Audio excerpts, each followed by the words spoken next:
nan pi gros erreur pour nèg pas jamais faire dans vous. Lors ménage ou bien madame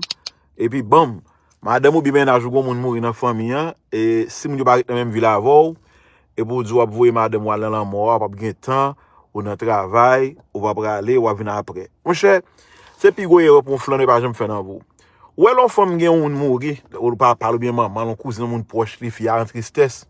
C'est moment et tout ancien ménage ou bien nèg qui était toujours aimé fi a longtemps bien nèg femme nan te gen croche sou li a vinn consoler li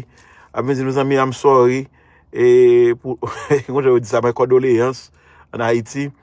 so attendez là ouais si I'm sorry ça yo nèg ça le plus souvent c'est toujours amis famille et moun yo connaît dans zone là c'est retour femme nan craser parce que la femme triste nan même logo femme li triste li gon mouri et pas que la femme nan sou craser comme ça non pas que la femme nan vie craser nan vinn pour consoler parce que dans tête c'est deux côtés ou pas que des femmes aller sans ou dans le mariage al marcher dans mariage moun et dans la mort les femmes nan triste ou bien dans mariage moun va pas craser mariage même depuis dans mariage là toujours non des craser par contre comment ça fait comme ça son vieille énergie oui